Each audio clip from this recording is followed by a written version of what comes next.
I do not know what happened with this TV. Go ahead. Thoughts on Dabo Swinney this week, man? Kind of lost his shit, didn't he?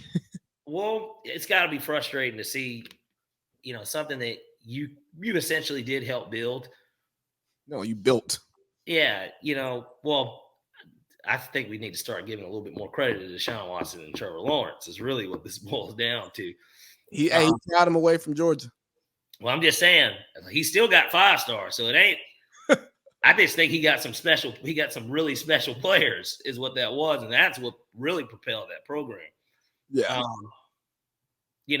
But yeah, it's probably hard for him to do and look at. He's getting criticism. He knows his job is safe though. Like, they're not going to fire him this year. Like, he's not getting fired. No. Because Clemson can't do any better.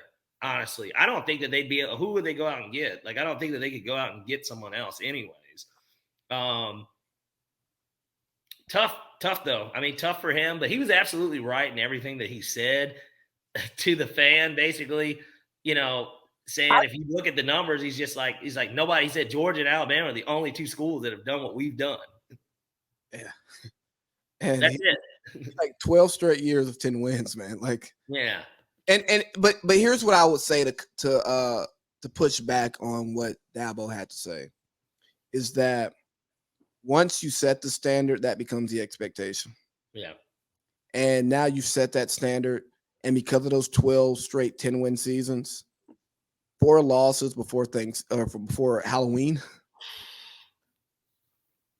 2 losses before October. People get to talking. Yeah. Now, I think the young guy was wrong to talk about his salary. I think that's where he stepped in shit.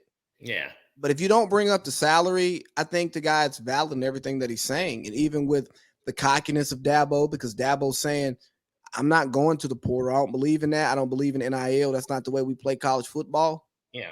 Well, Dabo, Coach K didn't believe in one and done until he did and won another national championship in 2015. He didn't believe in one and done until he was able to get Kyrie, Paolo, Brandon Ingram, Jason Tatum. Okay, yeah.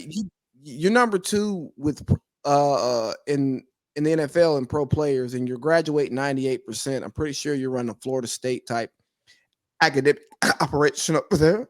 Yeah, but nonetheless, that number drops if you don't change to where the game is going. And I also think that Dabo was spot on with what he said. But at the same time, man, once you have that radio show, you open yourself up to be criticized by the fans.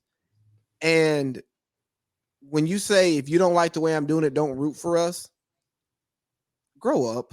Yeah, it's got to be a turnoff, right? Like, yeah, But it goes to the guy saying, yeah, after 2018, I feel like you got cocky. Because, hey, man, I come from a long line of season ticket holders. And I know for me, as a season ticket holder, I'm way more invested into the week to week of the Falcons than I was just as a fan who watched games on TV, would go to a game if they had a home game while I was in town, Yeah. Now it's like, hey, man, y'all fucking with my money. Fucking with my money and, my time, Yeah. right? My valuable time. I could be doing something else on a Sunday instead of watching you guys lose, and then you keep trotting out the same bullshit every week. Yeah, like Desmond Ritter. And I'm just and I'm just on the phone. I'm phoning in because I want to see where you're coming from. Like, I know this isn't okay, and I know you're disappointed too, but where did it go wrong? Like, what's been the issue? We had a guy here who was a highly recruited guy that was supposed to step in right after T-Law. And looked good against Notre Dame when he stepped in. Right. Looked good. You had him. Then it looked like the offense was fucked up with him. So then you go and get another offensive coordinator, somebody whose brother is this offensive wizard, right? You bring him in as your OC. DJ leaves because you got this other guy, Cade, this dude that's supposed to be the next big thing too. Yep. And then it looks like he looks just like DJU to me. They look like they're doing the same shit. So what is it? Because you're the one that's putting these practices together. You're the one that's hiring your staff. We just want to know, like, what's going on. And you're right. Like, he shouldn't have brought his money into it because that's just none of his business. It's unfortunate, of course, because they report this stuff. But, like, it's really it's nobody's business how much money somebody makes. And Dabo deserves to be the second highest paid coach in college football. Yeah. Like, I'm not a Dabo fan, but what Dabo has done, no, you've earned that. Is he the second best coach in college football today as we speak? I don't know. Right. But if Dabo's not top 5, who is? I mean, look at what Jimbo's making. This guy's getting the most 5 stars and getting 5 wins. Yeah. 5 wins. Either way, it's not the right answer. And he's got the most job security too. Oh, to yeah. go along with it, That buyout's disgusting.